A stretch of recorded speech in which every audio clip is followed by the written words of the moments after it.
Hey folks, this is Mr. Fox. I'm wondering, I'm not sure yet if I'm looking at you from the big screen in front of the room, if you guys are on your own devices, but hey, it's great to see you. Sorry, you can't, well, wait, it's great. Well, anyway, I can't see you, you can see me, but hey, I'm coming at you from my house because um, I've got COVID coronavirus, so that sucks. But I actually don't feel very bad. I've had mild symptoms, so. Um, but anyway, I guess that's because vaccines work. Anyway, so we're gonna continue on because we don't have much time. We literally have just a few weeks before, or not even a few weeks, fewer than 3 weeks before the the end of this unit and the end of the semester. And just in case you're wondering, I think I mentioned this, but so many people have been out. I'm not sure who's gotten what messages and things like that. But this unit, the political geography unit, is the last unit for this semester, and it will be what we do for our final. We will not have a comprehensive, semester long or semester all-inclusive final. It'll just be about this unit. But that said, we got to get through this unit. So yeah, so hopefully by this time, at this point, everybody's got the booklet. It's purple. It's in the front of the classroom if you don't already have it. If you did not get the recording for the very first day of this unit about ethnicities, please make sure you do that.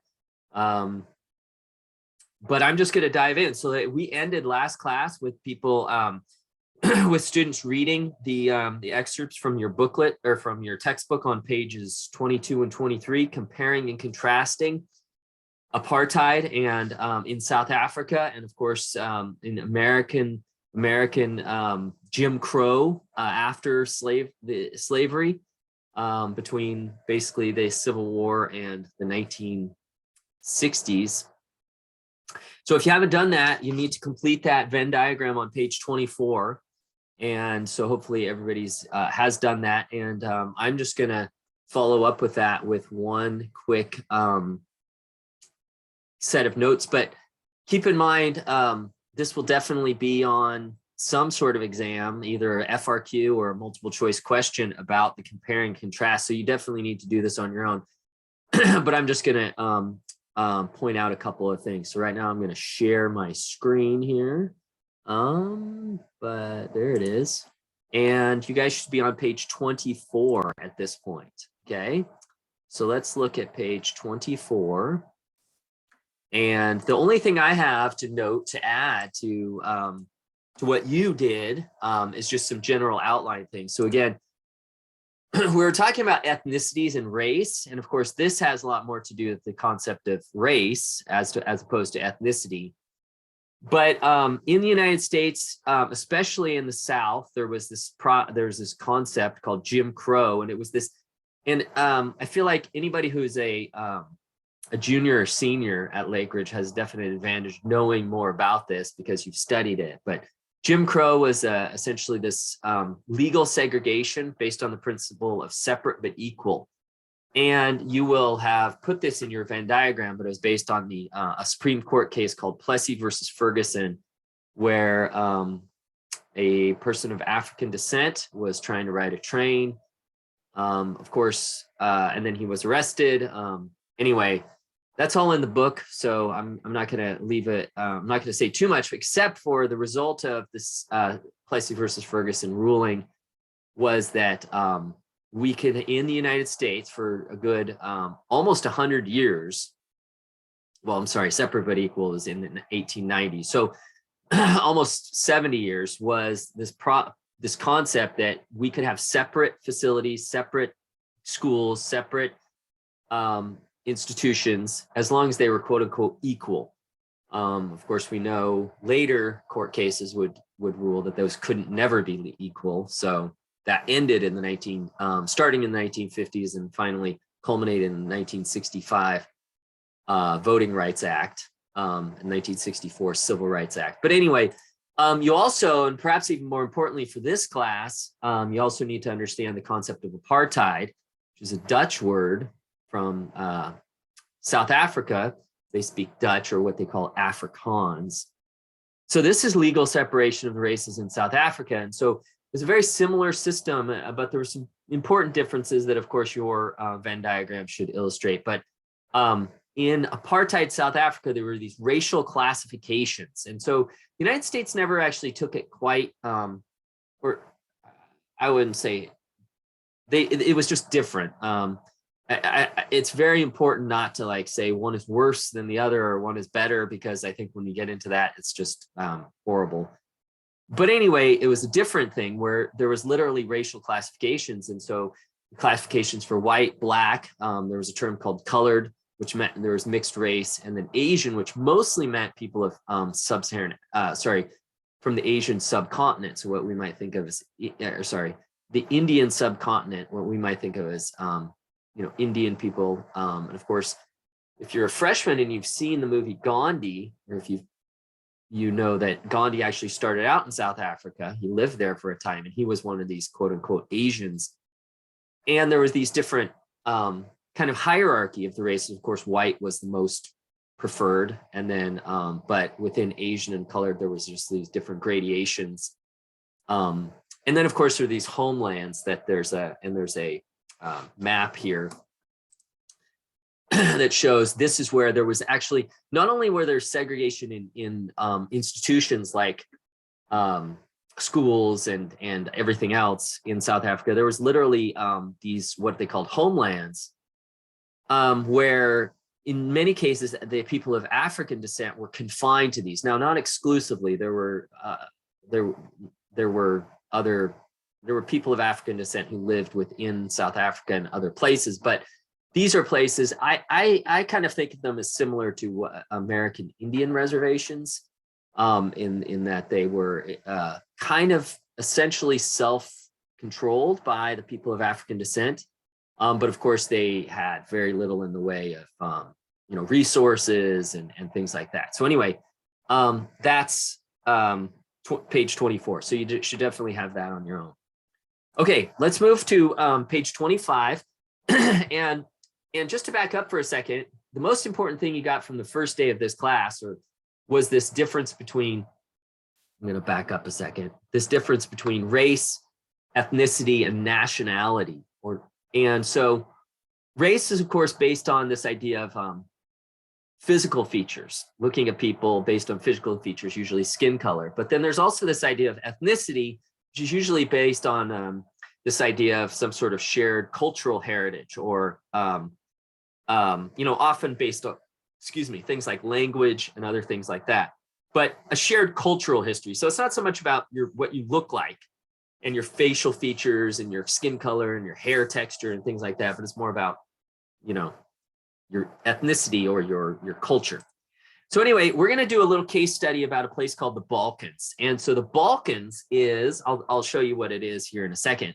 But first, I want you to jot down this definition. It's just an important word or definition that you need to know, and put this maybe at the top of page 25. And it's called balkanization. And I remember being like in college, being introduced to this word and thinking to myself, oh, that's kind of interesting word. And then kind of piecing it together, it relates to this idea of this area called the Balkans. And I'll talk more about that in a second. But balkanization is the process by which a country breaks apart because of its many ethnicities, okay? And of course, this will make sense why this word was coined based on the Balkans. And I'll show you what the Balkans is here in a second. So, and again, hopefully there is somebody, a substitute there. If I get going too fast, I can briefly pause the video. Anyway, let's move on. So let's talk a little bit about the Balkans and the ethnic groups. So the ethnic groups, first of all, it's this really ethnically diverse peninsula in southeastern Europe. And if you've taken world history at Lakeridge High School, you know that the Balkans was this place. It was sometimes called the powder keg of Europe, because It's where World War I, the flashpoint for World War I, and a lot of it has to do with what we're talking about right now. So very ethnically diverse place, this peninsula, and I'll show you what I mean here in a second. And generally, it was historically dominated by bigger powers. And again, when I show you the map, I'll show you what I mean by that. So here is this peninsula. And if you're wondering, how is this a peninsula? Well, it is a little bit hard to maybe orient yourself as to far as what is the peninsula. But it's basically, here's the Black Sea, here's the Aegean Sea, here's the Adriatic Sea. And this area right here, Greece included, is a peninsula if you include the Black Sea. And so this area, there's lots of different ethnic groups. And this isn't a huge area geographically, but within it, there's just all these different ethnic groups for lots of historical reasons, okay? Anyway, so to talk, now we'll talk a little bit about the boundaries, political boundaries. So within, and so now we're gonna talk, and this is a little awkward, within the Balkans, there's this country called Yugoslavia. Yugoslavia was created after World War I. It was actually founded in 1918. Okay, so there's this country called Yugoslavia, and Yugoslavia literally means Southern Slavs. And so Southern Slavs, and again, we've talked about the Slavic people or Slavic language in branch of the Indo-European language family. And so that's how they're kind of all combined and unified. They're these Southern Slavs. Anyway, includes a lot of ethnic groups, this country, Yugoslavia. And I'll show you this picture here in a second. So this is the country of Yugoslavia, and these are the different parts of the country that are now separate countries. But these are, it was made up of lots of different countries.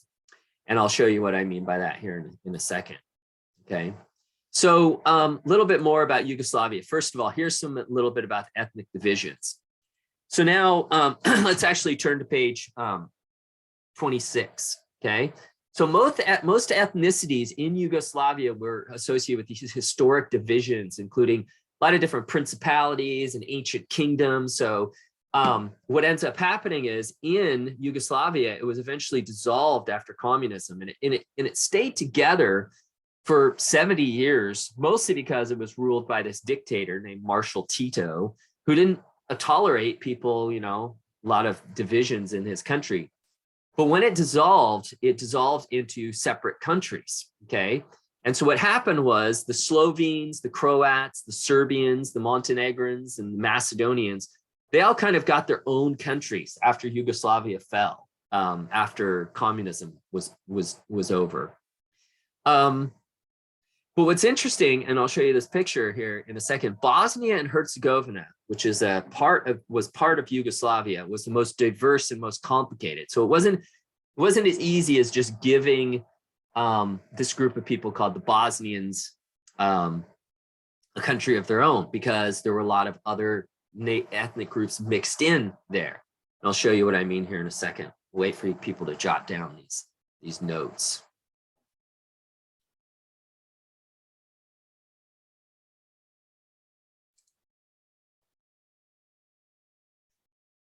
Okay. So anyway, let's move on here and let's look at a map real quick. So when Yugoslavia broke apart, the Slovenes up here got Slovenia, which is current, these are all current countries in Europe, except for this one. This is not a current country. But anyway, the Slovenes got Slovenia, the Croats got Croatia, Serbians got Serbia, Montenegrins got Montenegro, Macedonians got Macedonia. Kosovo came later, quite a bit later, and we might talk about that at some point, but we'll just set that aside for now. But what you can see going on here in Bosnia and Herzegovina is you had a lot of Serbians, you had Croatians down here in the south, you had, and then these group of people who are Muslim Bosnians. Probably the most famous Muslim Bosnian in the Portland metro area is Nurkic, Yusuf Nurkic. He is a Muslim Bosnian, sometimes called Bosniaks. But anyway, you had these three ethnic groups kind of mixed in here in this country, and that created some serious problems. So in the 1990s, when I was in high school, there was a civil war in Bosnia, brutal civil war, in which but the Croatians and the Serbs fought against each other and against the Bosnians, and it was pretty horrific on all sides. So to go to page 26, to continue on page 26, just a couple of things to keep in mind here. There was this massive ethnic cleansing that we don't get to go into a lot of detail about here, but the definition of ethnic cleansing is the mass expulsion or killing of an unwanted ethnic group. Now, this is similar to the idea of genocide. Now, genocide, and I'll give you the definition of genocide, is sometimes with ethnic cleansing, the minor difference, I shouldn't say minor, but the important difference is ethnic cleansing often deals with some expulsions or just getting people out of the place the dominant group doesn't want them in. So yes, it does involve killing often. Genocide is primarily the attempted extermination of a whole different group. So ethnic cleansing usually is to try to get another unwanted ethnic group out of a certain area. Anyway, so both Croats and Muslims committed some pretty horrible ethnic cleansing in Bosnia and Herzegovina, again, during the Civil War. And again, here's the term genocide is the mass killing with the goal of eliminating an entire group from existence. So ethnic cleansing, genocide, not exactly the same thing, but you can see how that works. So what you end up having, and again, maybe I'll go back. I know sometimes I go a little fast. and you know, when I was in high school and soon after, this war was happening, and it's very brutal, horrific, and especially because it happened in a country that was you know, a modern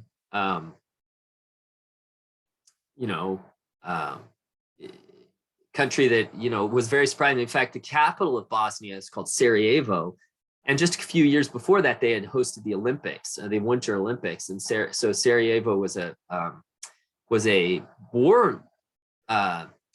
battlefield just a few years after they hosted the Olympics, and a lot of people were just shocked that there could be you know, a modern well, it wasn't democratic, but you know, educated people. But anyway, so this is pretty horrific thing that happened. And what ends up you see in 1991 is this is Bosnia, the colored area here, and you see there's lots of Serbs, Croats, and Bosniaks mixed in there.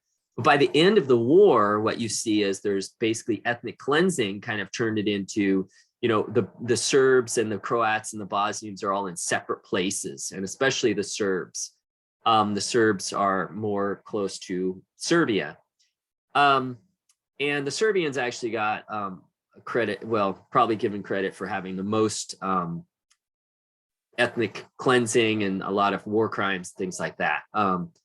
So anyway, that is Bosnia. And just to kind of round it out, on page 26, you should take a minute and make sure you know the countries, the current countries of what used to be Yugoslavia. So this is the former Yugoslavia. So you guys have a place on page 26 to jot this down. This is the former Yugoslavia. And what it looks like now in terms of the different countries. So you've got Slovenia, you've got Croatia, Bosnia and Herzegovina after the ethnic cleansing of the 1990s, Montenegro, Macedonia, which is actually called Northern Macedonia now, because there are some people in Greece that, it's complicated, but Alexander the Great was Macedonian, and so the Greeks are like, hey, he's ours, and you can't call him. Anyway, it's now Northern Macedonia. And then Serbia, and of course, some countries recognize Kosovo, so you should jot that down, Kosovo. The United States does, but the existence of Kosovo is still kind of confrontational, or not confrontational, but debated, I suppose. But that's for another time. Okay, so let's move on. And so that's basically all I had about ethnicity. So now we're going to move to another. So let's turn to page 27, and we're going to talk about kind of another concept. And it's all going to be about we're getting into the heart of political geography. Okay, so let's make sure. I want to make sure I'm sharing. I apologize for all of the fumbling around and trying to get used to this again. Okay. So to back up for a second, this is a kind of a map. This is a political world map that you guys might be familiar with seeing. And all the different countries have different, they're all colored different colors. And we're very used to seeing this idea of this political map. But one of the things that I think it's really important to keep in mind is this is not natural. The idea that there's these boundaries or fixed borders that humans have put on the landscape, especially as 20th and 21st century humans, we kind of just take that for granted as if that's how it's always been. Well, it's not. And in fact, it's fairly recent phenomenon in the course of human history. So we're going to talk about how it came to be and all that kind of stuff. So we're going to talk about the concept of states. Okay, so here's some definitions we got to get through. So first of all, a state. Now, let me back up for a second. Okay, so it's very important that for like the next 30 minutes, and in fact, for the entirety of this unit, you understand that there are some terms that we're going to be using that you might not be used to using in this way. So for example, the word state for Americans gets a little confusing because we have this subnational designation called a state. So Oregon, Washington, Idaho, California, Massachusetts, et cetera. We call those states. Well, it gets a little confusing because the word state is also a synonym for country in terms of how human geographers use that term. So anyway, let's jot down these. Whoops, I don't know what I just did. Doggone it. Okay. So let's jot down this definition of state. So this is a state is an area organized into a political unit and ruled by an established government. Okay. So a state really has to have three things going on with it. It has to have control over its internal and foreign affairs. Okay. It has to have a defined territory, okay? Clearly defined territory, not some vague thing. And we'll talk more about how that looks. And then 3, it has to have a permanent population. So for example, there's no state in Antarctica because Antarctica does not have a permanent population of humans anyway. So jot down that definition. A state is an area organized into a political unit and ruled by an established government. Has to have 3 things. Control over its internal and foreign affairs. So we'll talk about how, like, for example, colonies cannot be considered states because they do not have control over their internal and foreign affairs. Has to have a defined territory. Has to contain a permanent population. So we think of, okay, here's a map that you guys actually have on page 27. And this is basically when each of these places became what we think of as, well, it's not when they became a state, but it's when they became part of the United Nations. So they became states in some cases before that, but we'll talk a little bit more. So anyway, the synonym is country. So when I say state in this unit, and probably going forward, I've tried not to use this too much just because I don't want to create confusion.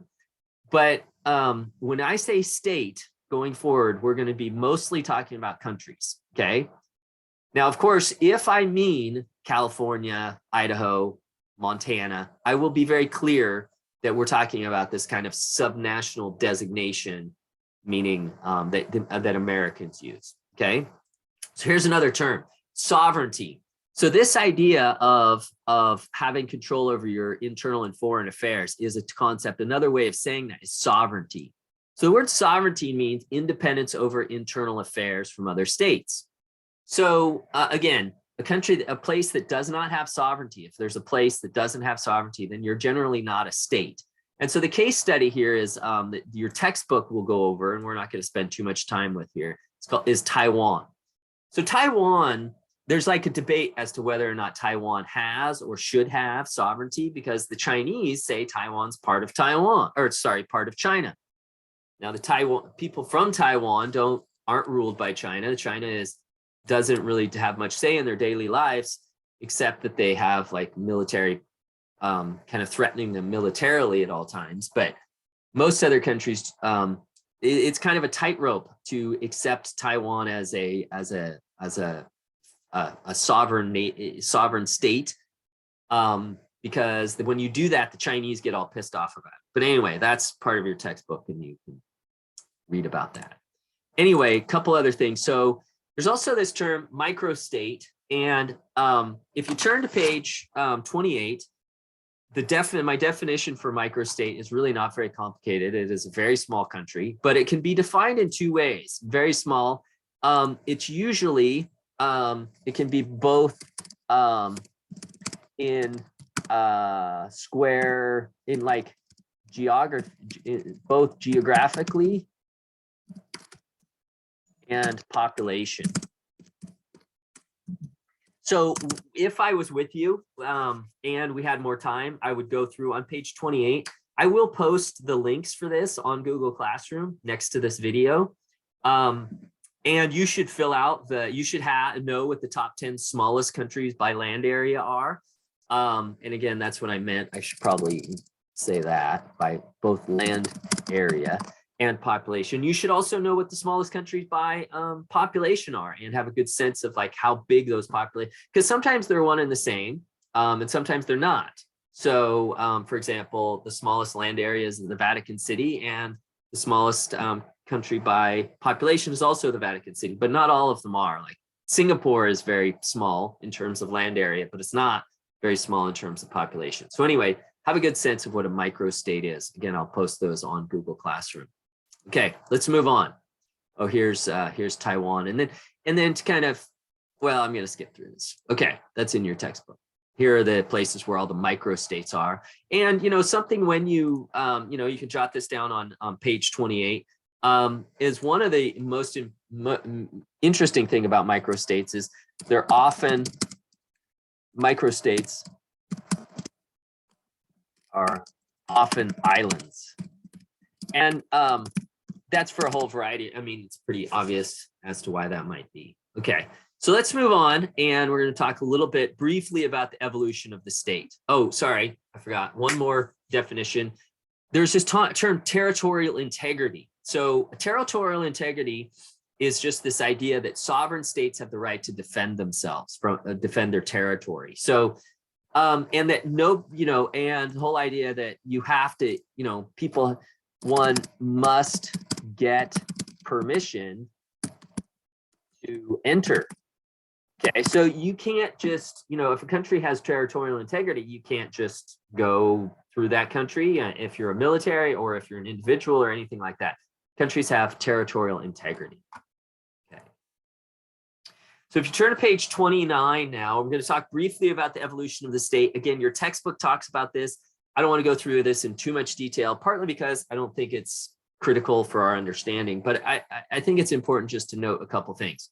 First of all, again, this idea of this organization by states is not natural. It's only been around for about 400 years. And even then, it's only been around in Europe for about 400 years, and the rest of the world for much less than that. So before there was this idea of the state, there were tribal lands, there were kingdoms, there were empires, and I'm also going to include there were also colonies. So all of these are not states. They are different. So tribal lands, like what existed in the Americas before the Europeans came, and there were tribal lands, but there were also kingdoms. Think of the Aztecs and the Inca and those sorts of people, and the empires. But again, they didn't fit that idea of a state because often there were not fixed boundaries. And that's the big difference, this idea of fixed boundaries that everybody could agree on. Especially when it's tribal, those people often nomadic. They had a general sense of, where their territory began and ended. And they didn't necessarily allow people to, come in and out. But the idea of fixed boundaries was less clear. Okay. So, and the emergence of the concept really starts in Europe. So states are a legacy of European history. And so it really can kind of start with the Roman Empire. And of course, this empire is not a state. This is the Roman Empire. And again, part of it is, again, that there was just, there was not a clear delineation as to where the empire began and ended. Now, of course, there's this shading on the map that shows, okay, this is where the empire was, but there was no clear boundaries. Here are some of the early, this is what in Europe, in like, I can't see where this, 1300, where, states were just kind of very much beginning. But again, these were more like kingdoms and principalities where, boundaries were not clearly defined. And territorial integrity was not always respected. So there were like overlapping claims and that sort of thing. So this is not quite what we think of as a state. And then starts to emerge even more in Europe as we move on. This is 1648, more the idea of the state starts to emerge. So there's this term that I'm going to share with you, and we'll come back to this term a few times. And it's one of those weird terms that I feel like everybody always forgets, and it's called irredentism. And irredentism is the movement to reclaim lost or unredeemed land. And that's where the word irredentism comes. It means unredeemed. And we'll talk about this because it has a huge impact in lots of ways. But essentially what's going on is there are places around the world where states or countries have said, well, that part of that land that's now part of another country, that used to be part of our country and we want it back. And so irredentism is this idea of trying to get that land back. Now, so for example, in the United States, I mean, a good part of the Western United States was at one time Mexico. So at this point, there's not a huge irredentist movement in Mexico to try to get those states back, like New Mexico and Arizona and California and places like that. But theoretically, it could happen. And we'll talk a lot more about this idea of irredentism going forward. Okay, let's move. And it's particularly, it has been in the past, particularly important in Europe. So for example, if you remember back to World War II and Hitler, he decided one of the last things Hitler did to try to reclaim what he considered to be Greater Germany was to take this area of what is today the Czech Republic, is called the Sudetenland. And there were German-speaking people there, but at this time, before World War II, it was part of Czechoslovakia, and Hitler said, "Oh, it's part of us, part of Germany." And so that's an example of irredentism. Okay, we'll come back to that many times over the unit. Okay, so now let's go ahead and turn the page to page 30. So if you turn to page 30 and you turn to page 31, you're going to see all these mentions of something about M&Ms and Skittles. Now, unfortunately, one of the many things COVID has ruined is our ability to discuss discuss this concept using a fun way of doing it, using Skittles and M&Ms. Unfortunately, we're not going to be able to do that. I promise once we're all back and healthy, so hopefully before the end of the unit, we can do that, because I've already bought the Skittles. I bought everything. I was ready to do this, and then I got COVID, so then we can't really do it, but we will do it. But so right now, I'm going to try to have to explain these concepts without the Skittles and M&Ms, but we'll come back and do it anyway at some point. So turn to page 33, actually. So now, if it's not confusing enough to have this term state be used in a way that we don't normally use it, we're using it as a synonym for country. Now I'm going to introduce this term nation as and sometimes, at least in general kind of language, just the vernacular, everyday language that people speak, people will use the term nation as a synonym for a country. In AP Human Geography, we will not use the term nation as a synonym for country, okay? It's different, and it's very important that you understand the difference. So here goes. At the top of page 33, there's a place to jot down some of these notes. So first of all, a nation is a group of people, and I would think a nation is often synonymous with an ethnicity that has a shared culture and a history, and here's important, they seek territorial autonomy. They want to be their own, have their own area, okay, their own state, okay, or country. So that's a nation. It's a group of people. So it's really important that you don't confuse the term nation with country, because a nation is a group of people. Now this gets even more confusing because we use the term nationality as how people have different nationalities, and it's usually associated with the country that you have like your passport or citizenship with.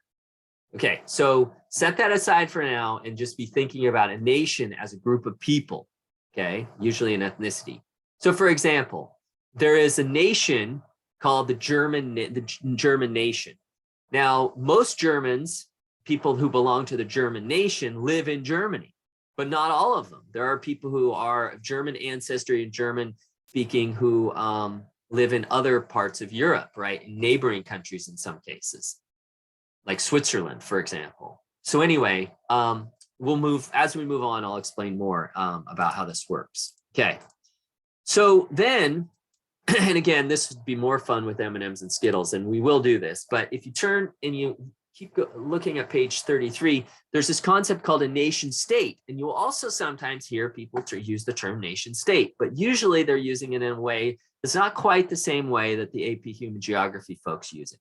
So a nation state is a state whose territory roughly corresponds to that occupied by a particular ethnicity, or as we're calling it, we're calling these basically to be the same, or a nation.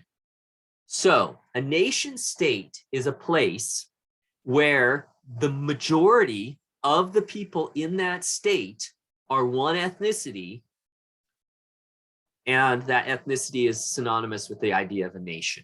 Okay, so I'll explain what I mean here in a second. Yeah, so for example, well, if we look at this, so first of all, there's no such thing as a pure nation state. So for a pure nation state to exist, that would mean there would be no other people besides that one nation in the state. So, and that just doesn't happen. There's always, especially now with the, modern travel and everything like that. So just to give you, so on page, actually, if you turn to page 34, I have a place where we are going to be, where I say, be able to identify examples of states, nations, and nation states, okay? Or, nation state is just as close to a nation state as you can get. So, by the way, so here, just to kind of illustrate this point, as far as nation states, there are certain places where the idea of a nation state just doesn't work. So, for example, this shows ethnic diversity. And when we say ethnic, we're talking about, again, we can use the word nations and ethnicities almost interchangeably.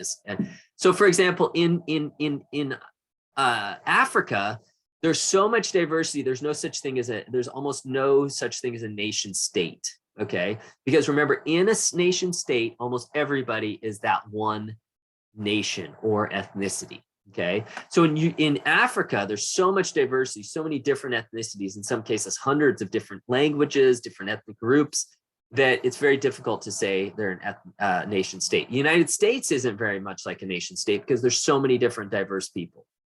But there are a few places where we could say are definitely, like in the AP Human Geography world, there are a couple places where you're going to say, okay, this is definitely a nation state. What I mean by that is, so the example is, for example, Iceland. So what we mean by that is almost everybody in the state of Iceland is ethnically Icelandic.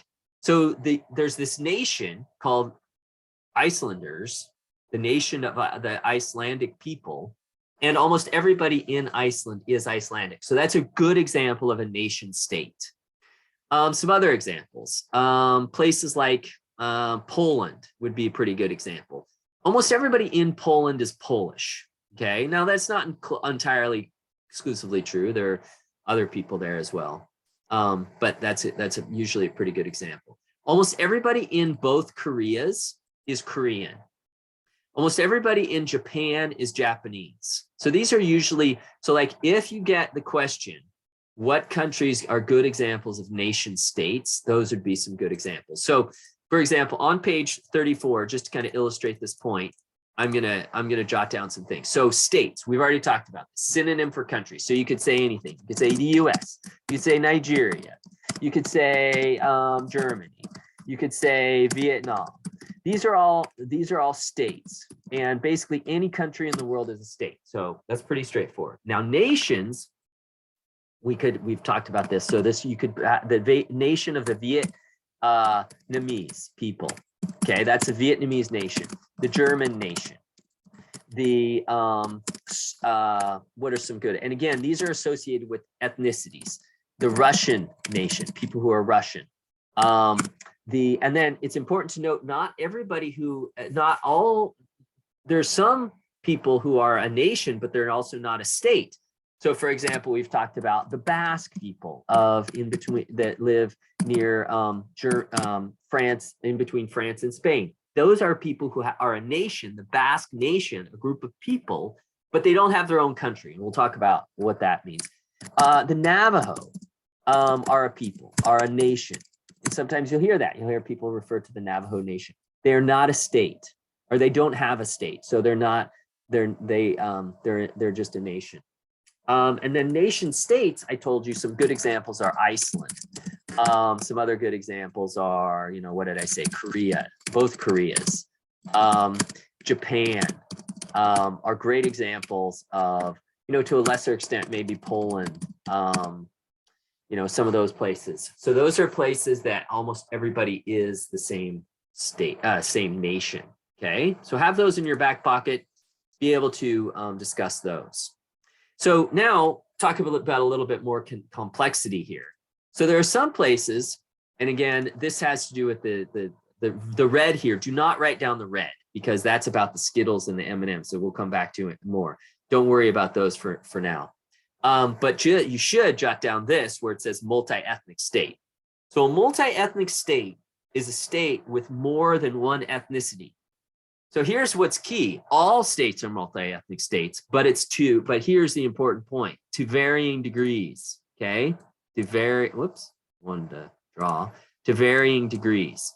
So for example, like I told you, in Africa are very multi-ethnic, but then there's some other states that are less multi-ethnic. And I'll show you, for example, I have Belgium there on the map, on your map on page 34. Belgium is a multi-ethnic state, but it's almost exclusively divided between two ethnicities, the Dutch or the Flemish up in the north, and then the Walloons or the French speakers in the south. And then the Congo, for example, is also multi-ethnic, but in that case, there's dozens, if not hundreds of ethnicities. So to give you illustrate this point, here's the Flemish or Wallonia region. Of course, these are Dutch speakers and these are French speakers. And so this is a multi-ethnic country or state.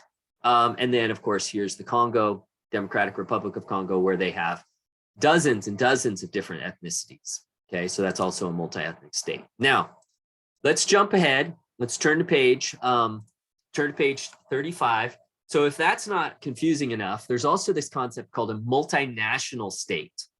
And multinational state is very similar to a multi-ethnic state, but there's a very key distinction, and I'm going to make sure you understand that. Multinational states is a state that contains one or more ethnicity. Okay, so just like a multi-ethnic state, but here's the key, here's the kicker, with a tradition of self-government. So at some point in their existence, they probably had a kingdom or principality or something going on which made them made them more of a nation than just an ethnicity. So remember, the difference between an ethnicity and a nation is that they seek territorial autonomy, or at one point they've had territorial autonomy. And so there's a few examples of multinational states. Make sure you guys have a chance to jot down that definition.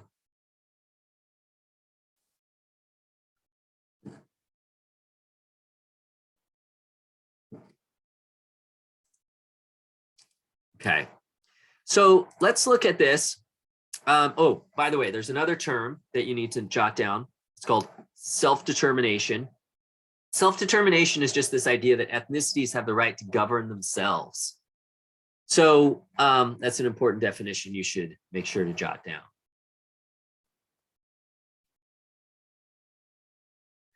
So you probably are already thinking, well, hey, what's a great example of a multinational state? We already learned about one, Yugoslavia. Now, of course, Yugoslavia isn't around anymore, but it is a good example of a multinational state. So the Croats at one time were an independent, kingdom or principality that kind of had their own freedom, but then they were formed into this country called Yugoslavia. Same thing with the Serbs and the Slovenes, etc.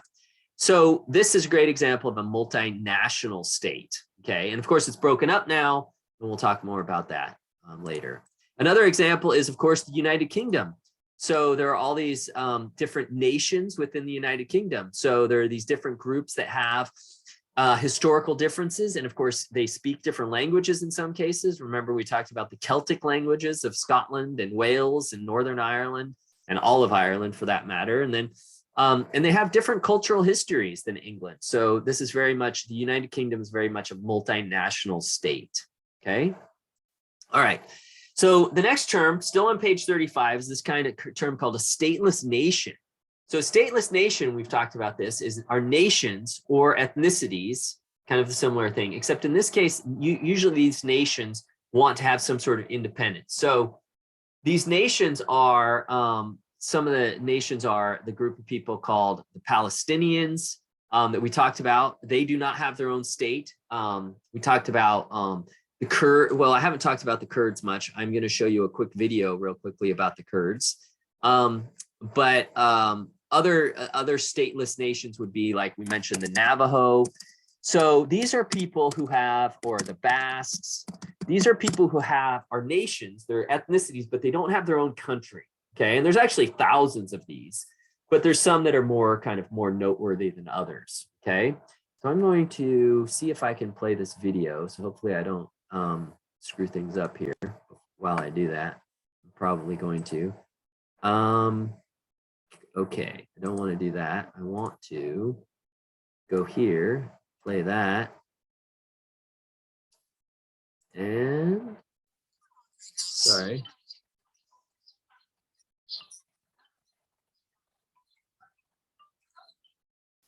Whoops.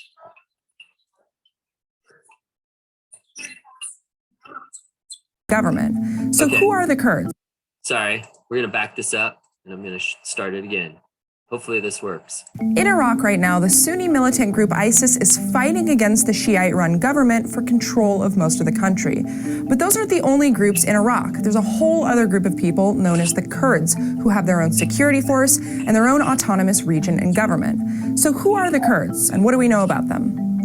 Let's start by looking at a map of Iraq. The Kurds live in this area, which makes them seem like a small group, but if you pull back, you see that the Kurdish people actually live across a large continuous block of the Middle East that spreads across Iran, Iraq, Syria, and Turkey. It's commonly known as Kurdistan. There are anywhere from 15 to 20 million Kurds living in this area with their own language and culture, and about 4 million of those are living in Iraq. Kurds by religion are Sunni Muslims, but they existed prior to Islam and they were resistant to the Arab military expansion that took place in the 6th century.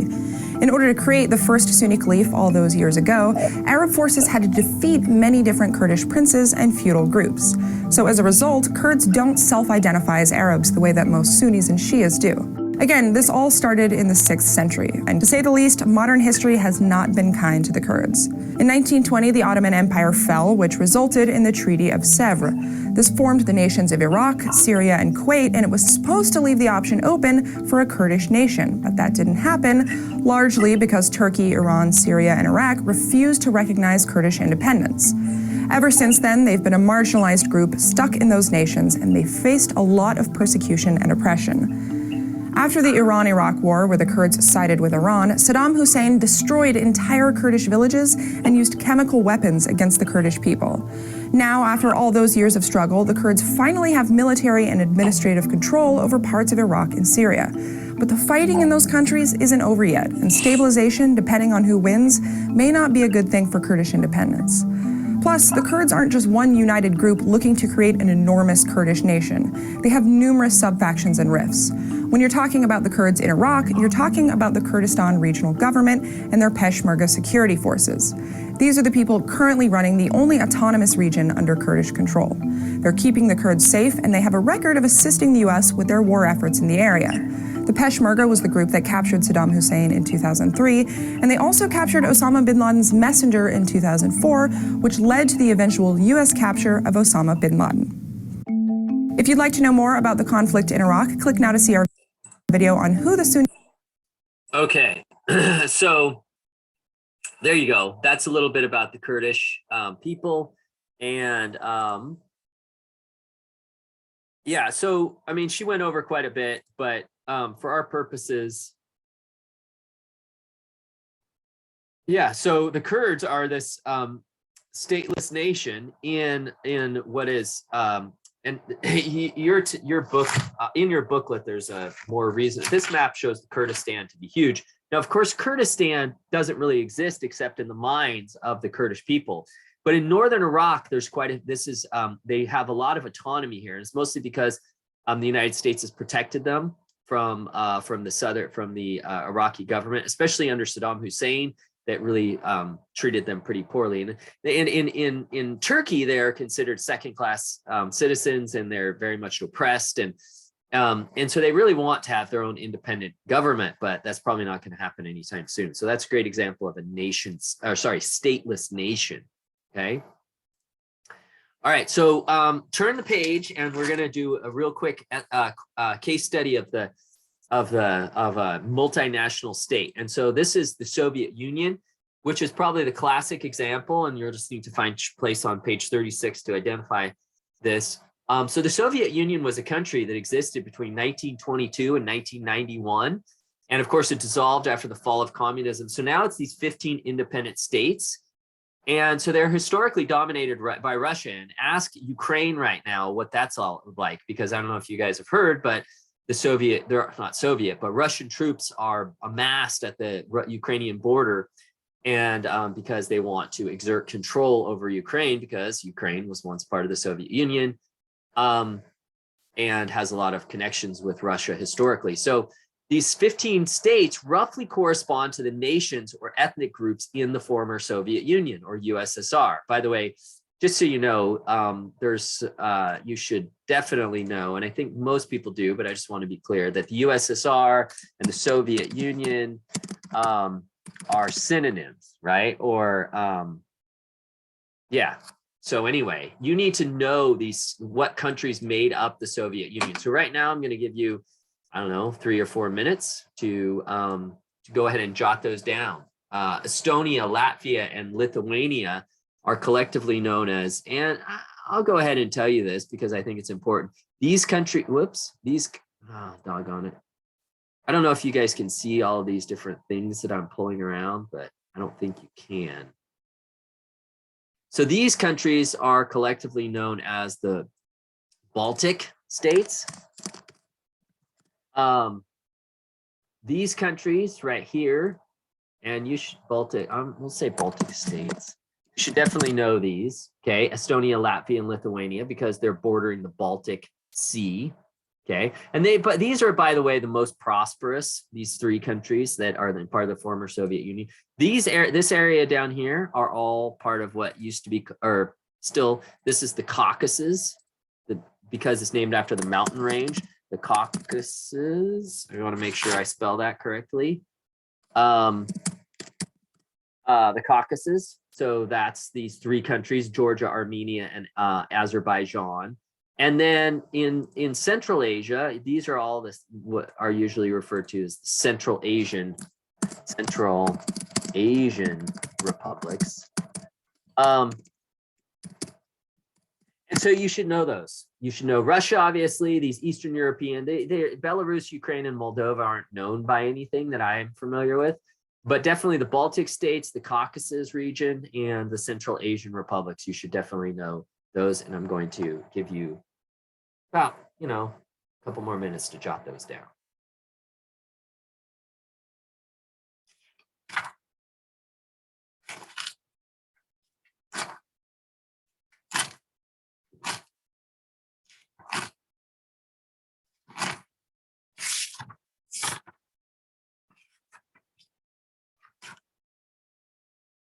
So you definitely need to have the 15 former Soviet countries memorized.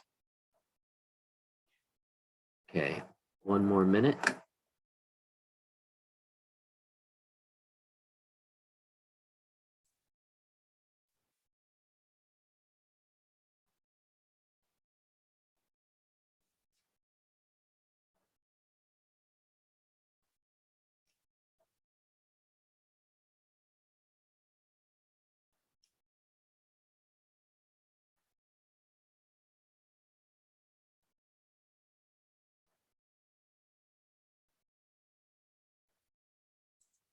Okay, and of course, if you need to have the video stopped, you can ask the substitute to do that. Their guest teacher, as I like to call those people. So this is what's important to note is these 15 states roughly correspond to the nations or ethnic groups in the former Soviet Union. So for example, this is Central Asia. And you can see if you look down here at the key down here, you can see there's the light pink here. I don't know, periwinkle maybe. It's probably not periwinkle. I don't know what color that is, but that's the Kazakhs. You can see Kazakhstan was mostly made up for the Kazakhs. And you can see here the Uzbek people were made up for the Uzbeks, and the Kyrgyz people, you've got Kyrgyzstan for them, and Tajikistan is for the Tajiks. And then, the Turkmen got Turkmenistan. So especially not just in the Central Asian republics, but in all these countries, essentially they tried to make a little bit nation states. A nation state for the Kyrgyz people, a nation state for the Tajik people. Now, what you can also see is, especially in like Kazakhstan and other places, it didn't work out perfectly because people don't order themselves into these nice, neat little areas. So, for example, there's a lot of Uzbeks in Afghanistan, and there's a lot of, there's some Tajiks in Afghanistan as well, and there's some Kyrgyz in China. And so it gets a little confusing. Remember, we talked about the Uyghur people, and all these people are very similar, are related, many of them closely related to the Mongol people. Reading a book about Mongol empires. It's kind of interesting to see all this. But anyway, let's move on. So there's also some ethnic groups kind of stuck in other countries. And these are, and as there's a little hint there on page 36. So I say circle the stateless nations left over from the collapse of the Soviet Union. So what I mean by that is, again, there's these countries that are kind of stuck in other countries because these, and they're stateless nations. So for example, I'll show you this map here and then I'll go back to the notes. So for example, you can kind of check off, you can say, okay, what's not a stateless nation? Well, the Russians are not, because they have their own country, right? Russia. Ukraine has its own country. Belarusians have their own country. Estonians have their own country. Azeris has Azerbaijan. Kyrgyz have Kyrgyzstan. Uzbeks have Uzbekistan. Kazakhs have Kazakhstan. Turkmen have Turkmenistan. Lithuanians, Latvians, Moldovans, Armenians, they all have their own, and Tajiks all have their own countries. But what's interesting is there are some groups that got left out. So they did not get their states. So they are stateless nations. So so there are some people, the Komi and the other, all these people, and the Tartars and the Bashkirs, all did not get their own countries. And so those are stateless nations within some of these other countries of what used to be the Soviet Union. So that's kind of an interesting thing to think about. Okay, let's move on. So if you look on page 37, one of the things about this unit is there's going to be quite a few opportunities for us to do. We're going to be practicing a lot more FRQs. Now the problem, and what I've given you is a lot of effort. Now this one does not have all of the information, like the scoring guides that some of the other ones will have, and I'll show you those as we move forward. But you should try to do these to the best of your ability. This is going to be mostly done on your own because I don't think we're going to have enough time for me to go through all of them with you. So right now, just keep in mind, these are all graded. So on page 37 and 38, you should try to answer that question. And we'll try to work on them a little bit if we can, maybe towards the end of the unit, but please answer those questions. And let's go ahead and turn to page 39. And we're going to do kind of a little 4-level map analysis. And so anytime we've done these in the past and we haven't done them a ton, but we're going to do, like I said, 4-level map analysis. So remember, there's these different levels at which we're going to look at maps. So when you guys do the AP test, or when you live your daily lives as citizens, you're going to find information in which you don't always, you're going to see like a visual, in this case, a map that you have never seen before. And so these different levels of analysis are really important for you to understand what we're talking about. So I'm going to work you through it. Normally, if I was there, I'd have you guys interact and give feedback and share and things like that.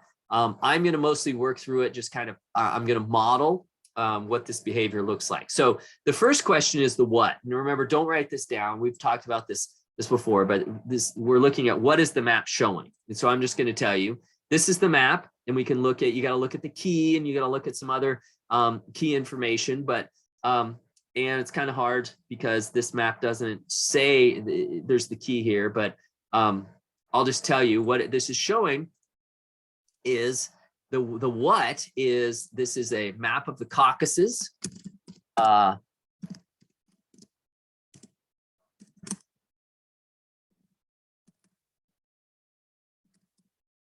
If you're wondering if this is where the term Caucasian comes from, the answer is yes, but it's kind of a misnomer, but we can talk more about that later. Map of the Caucasus region. And what it mostly is important, it's not a political map per se. It doesn't show the country. It does show the outlines of the countries, but the focus is, or the theme is ethnicities. Okay, so that's the kind of the level 1 map or analysis. Okay, so let's dig a little deeper. So level 2, it says, where are there patterns? What's going on? What is the information telling you? So if I were looking at this and I was trying to say what level 2, what are the patterns? What would you say? Unfortunately I can't be there. I can't hear you. But what I see, I immediately notice is there are a lot, and you don't have to write too much here. I think just there's some pretty obvious things. There are many different ethnicities in this region. Okay, it's very diverse. Okay, ethnically. So I think that's really the most important thing. There's lots of different ethnicities there. Okay. All right, and then we get to level 3. Why there? Make an educated guess about why the map shows what it does. Okay, so why do you think this has happened? Why do you think there's all these different ethnicities? And this is not a huge area. We've got a fairly small area here in the Caucasus. So what's going on here? I have some guesses as to why it is, and I'll just tell you there's some reason. Why are there so many different ethnicities? And I'll just tell you some of the reasons. First of all, this is a very, what happened? This is a very mountainous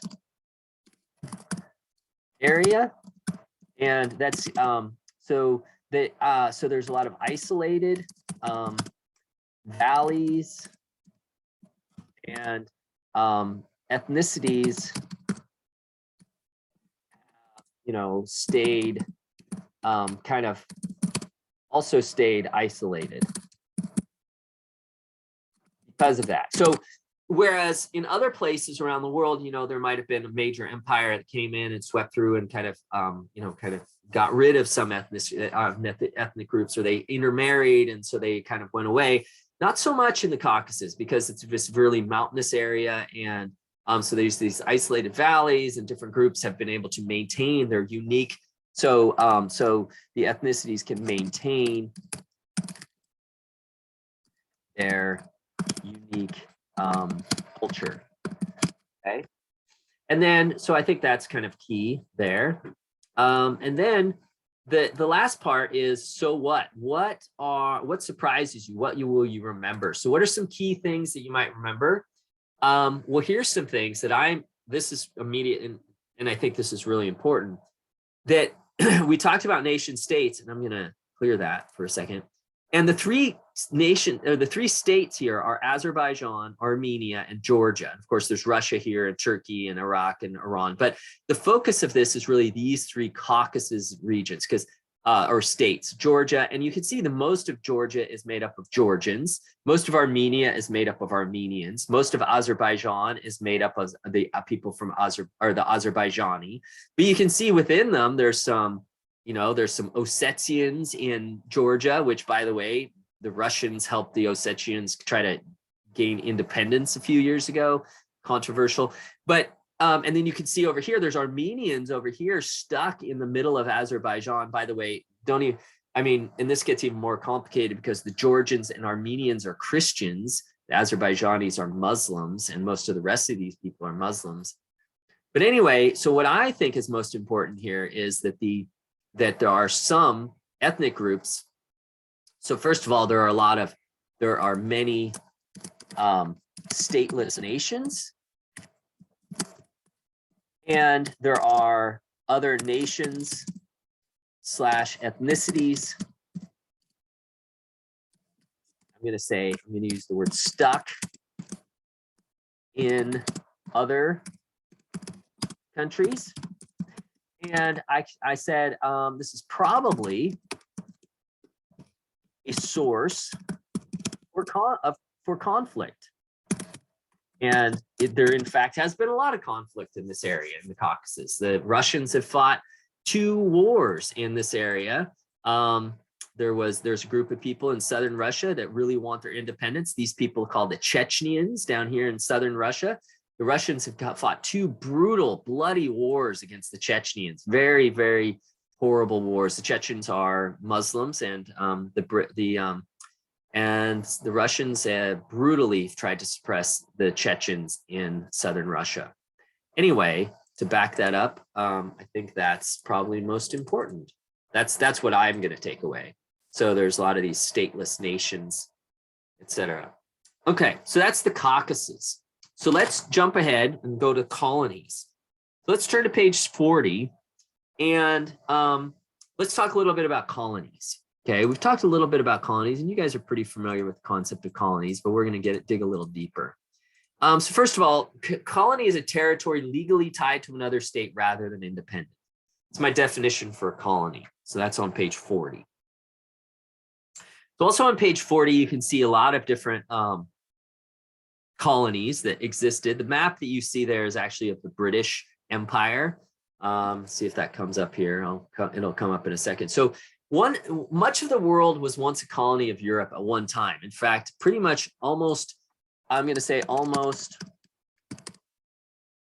all of the Americas, Asia, and Africa were at one time colonies of Europeans.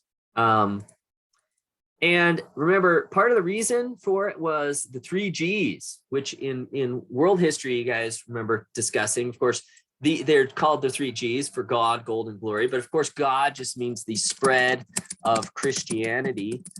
And remember, to kind of, hopefully you're connecting this to other units and saying, oh, that makes a lot of sense, because remember, Christianity is a universalizing religion, and it's part of their ethos to try to spread their religion. And in the past, it was even done by force, and people were forcibly converted. Nowadays, of course, Christians still try to spread their religion, but it's mostly through conversion, voluntary conversion. And of course, gold is because of, we don't literally mean gold, although sometimes we did. We just mean wealth, the search for wealth.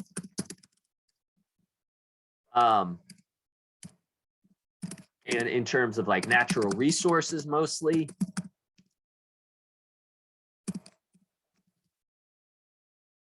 Or in some cases, people like the slave trade, all those sorts of things are this idea of gold. And then glory, of course, conquistadors fighting and subjugating people and all that kind of stuff. So on page 40, you have a picture, and I've done this before, and I'm actually going to ask you to, this is the early Spanish Empire, which was, in most of the Americas. Here's the British Empire, the famous line that the sun never sets on the British Empire. And of course, that's the picture you have on page 40. You see all this in pink, was once part of the British Empire. And actually, I've had you guys do this before, but I have to be honest, when I graded the FRQs, it didn't quite have the impact I thought it would. So for example, a lot of people kind of didn't do this, I thought, or didn't do it very well. So on page 40, I definitely want you to have jotted down a country and then their colonial power. So right now, you could do that for, maybe 2 or 3 of these for the British, for the United Kingdom. So of course, what countries? South Africa, Sudan, Egypt, India, Australia, New Zealand, Papua New Guinea, all were at one time part of the British Empire. So you can see, I want you to have like some of these countries in your back pocket, like on page 40. So where it says country, and then colonial power. And then maybe even more importantly for our purposes, and I'm definitely going to ask you to is to do it for the for African countries as well. So let's talk about this. I'm trying to decide. Let's talk a little bit about the Berlin Conference, and then I think we'll probably wrap it up on that note. So first of all, let's turn to page. There's an article, by the way, as you can see on page 41 about there are still British colonies that there's still some debate about. But let's go ahead and turn to page 43 and we'll talk a little bit about, we'll jot down some notes about the Berlin Conference. So on page 43, so first of all, the Berlin Conference, and if you remember from world history, you probably remember this, took place during 1884 and 1885. And so basically Africa was carved up by the Europeans. So no Africans, no African input. Okay, so they did not ask the Africans how they wanted to carve up their continent. As Europeans just did this. And so on the eve of World War I, much of Africa and Asia were still colonized. And they really spread this concept of the nation state. Okay, or not nation state. I'm sorry, I should be very clear. State, not nation state, but it spread the concept of the state, because before the Europeans got there and turned these into colonies, well, they were all like empires and kingdoms and those sorts of things. So not quite the same thing as a state, but the Europeans brought that. But first they brought colonies. And so most of these people eventually did achieve independence by the 1950s and 60s. But for a good 80 years or so, most of Africa was colonized. And here is a map of the countries that eventually achieved independence. Again, mostly in the 60s and 50s and 60s. I have a friend whose dad is English. He's much older than me. The father is he had his kids late. He just died, the father, but he was actually in Kenya, and my friend has shown me pictures. He was in Kenya in 1963, literally trying to put down the uprisings of the Kenyan people who just wanted independence. And so if you're wondering if these things are like ancient history, I mean, I literally knew a guy who tried to put down Kenyan the independence movement he was a young man, I think 17, in the British military. I never had the heart to like talk to him about it because it was, obviously, in my opinion, horrific.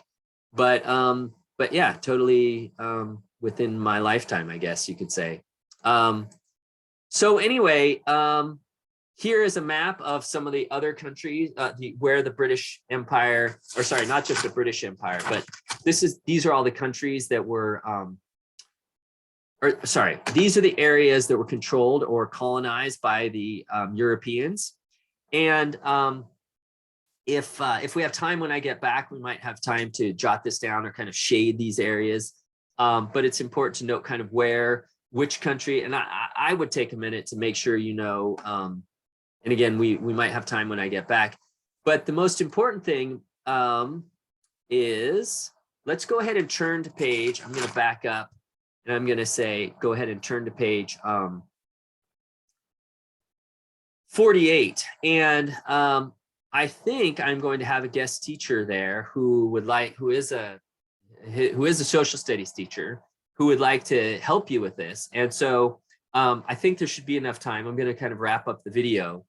But on page 48, there's a place to kind of answer this question. What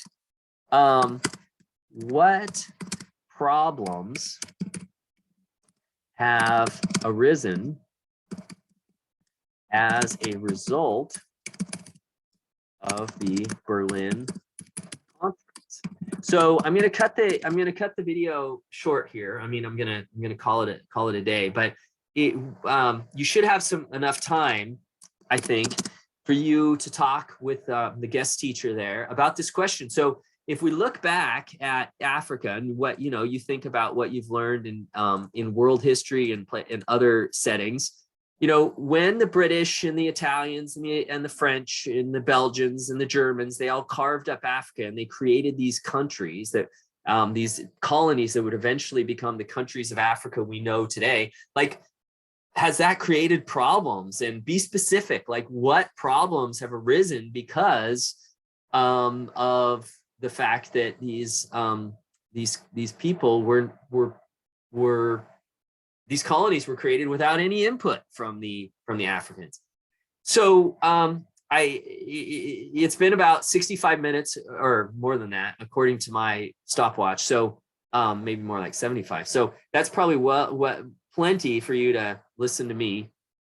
So if you have time, hopefully if you don't have time to do it with the guest teacher, do it on your own. We'll pick up with this when I should definitely be back there by Wednesday/Thursday, depending on when you see me. So hopefully this worked out and you were able to get all the notes. This will be posted on Google Classroom if you need to go back and get anything, as well as the